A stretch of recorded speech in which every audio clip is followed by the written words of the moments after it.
Hello दोस्तों, welcome to my channel World Book. Video start करने से पहले मेरे चैनल को सब्सक्राइब करना ना भूलिएगा। आज हम जिस बुक के बारे में बात करने जा रहे हैं, उस बुक को सुनने के बाद आप अपने अंदर छुपे टैलेंट को पहचान पाएंगे और फिर उसे बाहर लाकर सफलता कैसे पानी है वो भी सीख पाएंगे।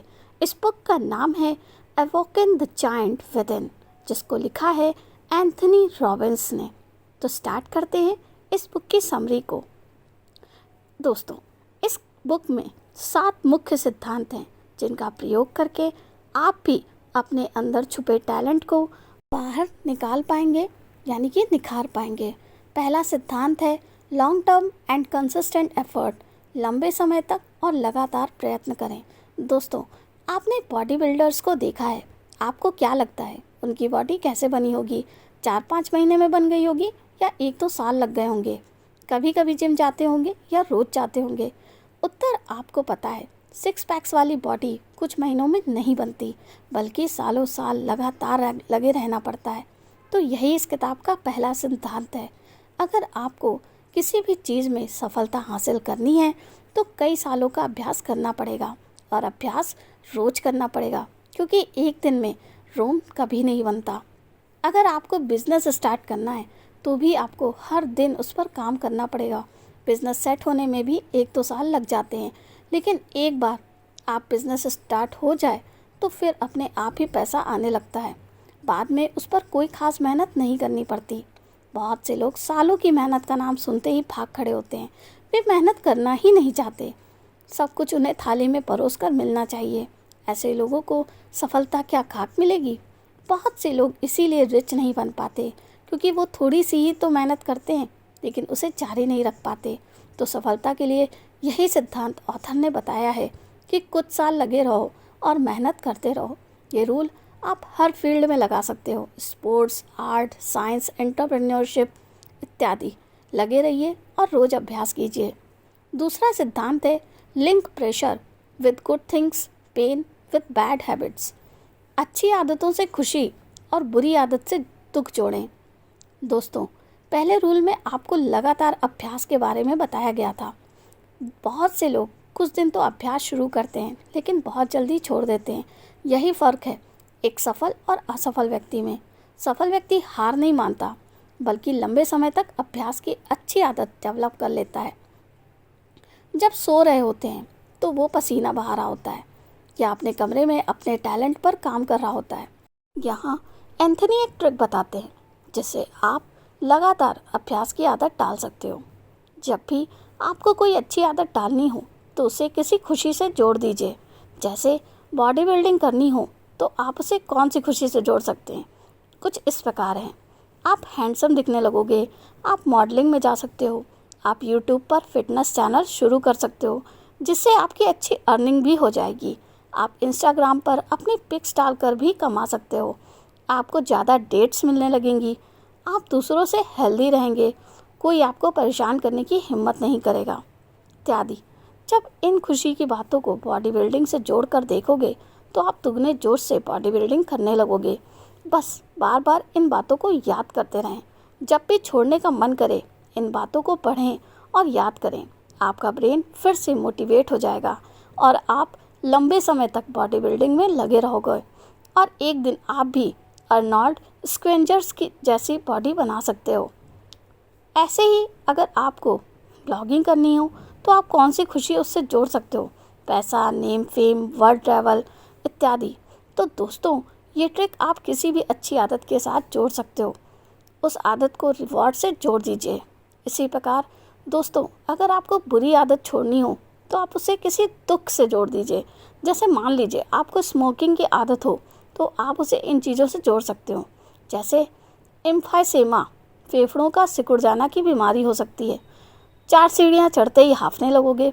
सेक्सुअल स्टेमिना कम हो जाएगा, जल्दी बुढ़ापा आने लगेगा, लंग कैंसर हो सकता है इत्यादि। तो दोस्तों, कोई भी बुरी आदत छोड़नी हो तो पहले उसे कागज़ पर लिखिए, फिर उससे जुड़े दुखों या हार्म्स की लिस्ट बना लीजिए। उस लिस्ट को टेबल के पास रखिए और रोज़ पढ़ते रहिए। आप जल्द ही उस बुरी आदत को छोड़ पाएंगे।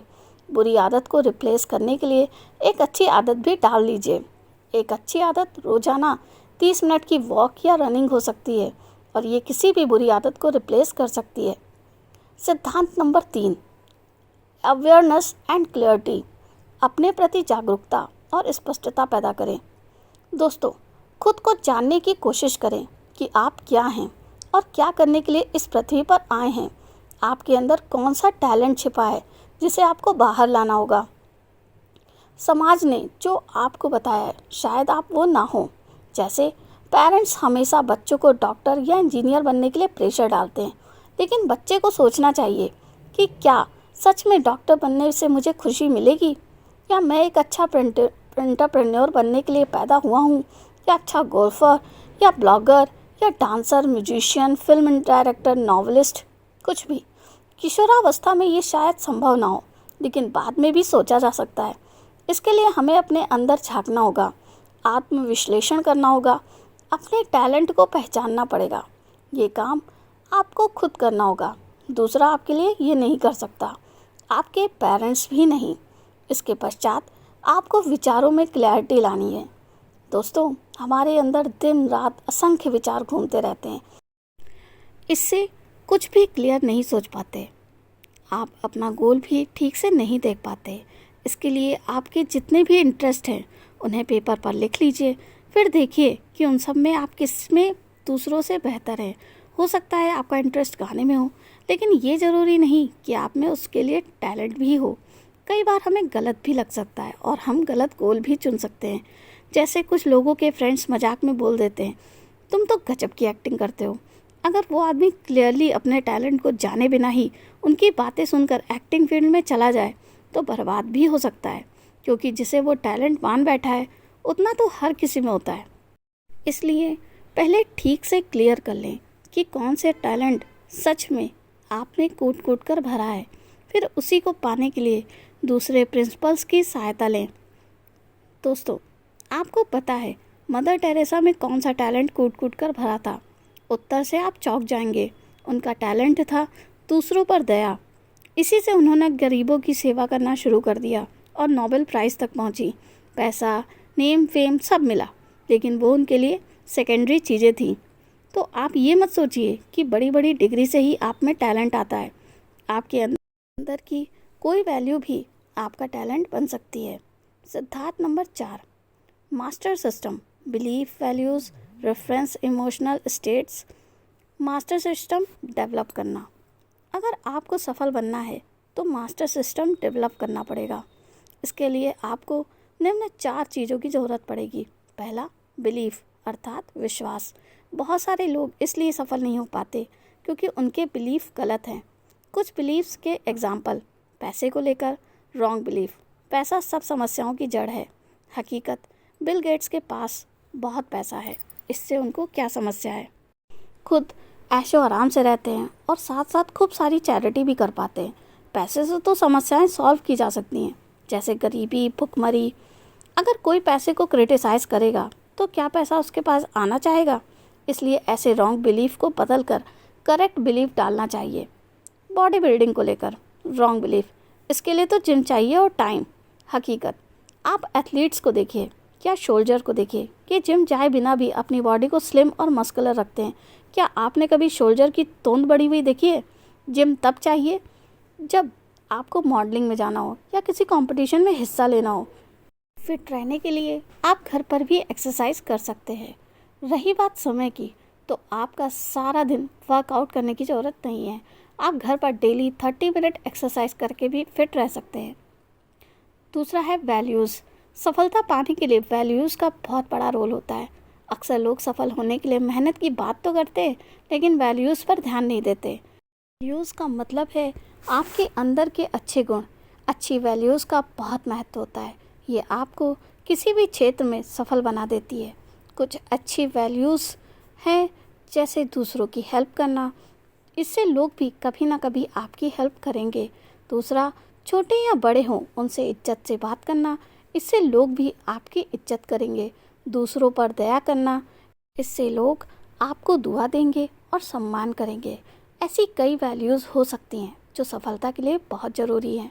कुछ लोगों में निगेटिव आदतें होती हैं, जैसे झूठ बोलना, ईर्ष्या करना, झगड़ा करते रहना, धोखा देना, सफलता मिलने पर घमंड से भर जाना, ऐसे लोगों की समाज में गलत छवि बन जाती है और मौका पड़ने पर दूसरे लोग भी उनकी हेल्प नहीं करते।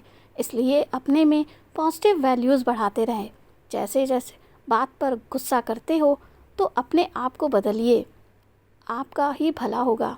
ऐसे ही वैल्यूज़ बढ़ाने की हर इंसान में गुंजाइश रहती है। तो आज ही अपने भीतर झांकिए और डिसाइड करिए कि अच्छी वैल्यू डेवलप करेंगे। तीसरा है रेफरेंस। सफल बनने के लिए आपके पास एक रेफरेंस या एग्जाम्पल होना ज़रूरी है। आप अच्छा बॉक्सर बनना चाहते हैं तो आपके पास किसका रेफरेंस लेंगे? हो सकता है आपके शहर में कोई अच्छा बॉक्सर हो तो आप उससे सलाह ले सकते हैं, उसकी कला भी सीख सकते हैं। ब्लॉगर बनना है तो आप एक दिन किसके जैसा बनना चाहेंगे? ऐसे ही हर फील्ड में रेफरेंस ढूंढ लीजिए। इससे आपको बहुत ज़्यादा प्रेरणा मिलती रहेगी और आप आगे बढ़ते रहेंगे। चौथा है इमोशनल स्टेट्स। दोस्तों, हमारे अंदर तरह तरह के इमोशंस होते हैं। जितने इमोशन होते हैं उतनी ही इमोशनल स्टेटस होती हैं। हमें इन इमोशनल स्टेटस को समझकर इनको कंट्रोल करना सीखना चाहिए। अगर आपको बॉस गुस्से वाली इमोशनल स्टेट में है और आप उससे छुट्टी मांगने जाते हो तो हो सकता है वो आपको इनकार कर दे, फालतू के 2 काम और पकड़ा सकता है। इसलिए आपको उसकी इमोशनल स्टेट को समझना पड़ेगा। जब वो हैप्पी इमोशनल स्टेट में होगा तब उससे बात करेंगे तो आपका काम बन जाएगा।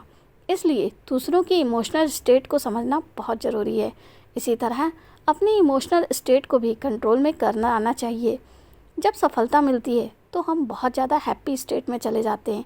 अगर हम उसे कंट्रोल नहीं करते तो हम में घमंड आ जाता है, लेकिन अगर कंट्रोल रखें तो हम हम्बल लगते हैं।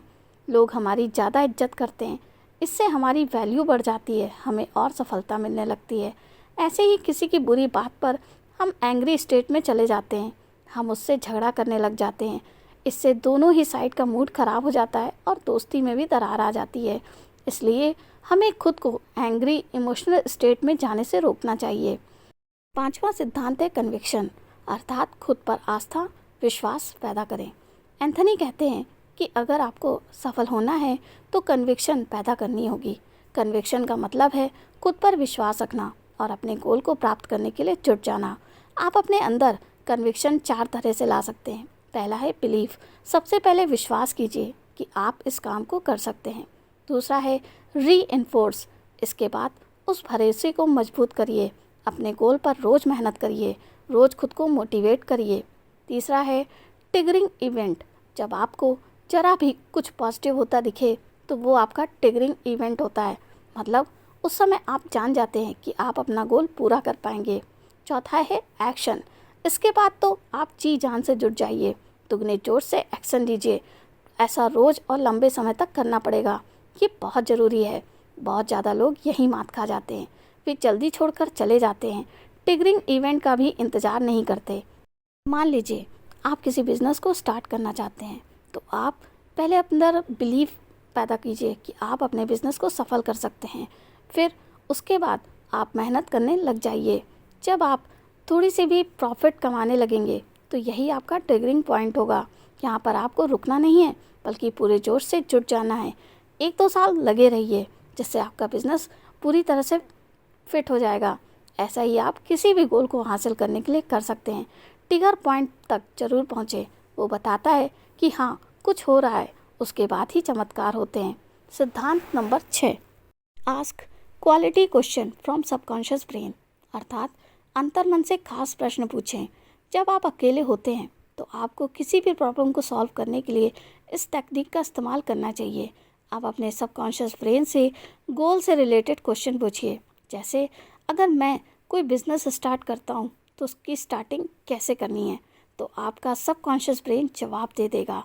कि किसी भी यूट्यूब पे सर्च कर लो या फिर किसी बिजनेसमैन से सलाह ले लो।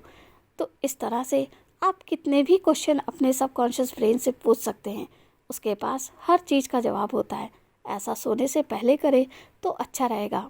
आपका सबकॉन्शियस ब्रेन नींद में भी जागृत होता है, वो आपकी प्रॉब्लम का सॉल्यूशन ढूंढने में जुट जाएगा। सिद्धांत नंबर 7, सीक्रेट फार्मूला। तो दोस्तों, इस वीडियो की जितनी भी डिस्कशन का जो निचोड़ है उसी को फार्मूले के रूप में दे सकते हैं। अपने छुपे टैलेंट को बाहर लाना। तो ये 4 स्टेप का फार्मूला है, इसे ज़रूर इस्तेमाल कीजिए। स्टेप नंबर 1, डिसाइड करें कि क्या करना है। स्टेप नंबर 2, फिर उस गोल पर जुट जाए। स्टेप नंबर 3, देखें कि क्या चीज़ काम नहीं कर रही है। स्टेप नंबर 4, अगर सफलता नहीं मिल रही तो स्ट्रैटेजी चेंज करें, लंबे समय तक गोल हासिल करने में लगे रहें।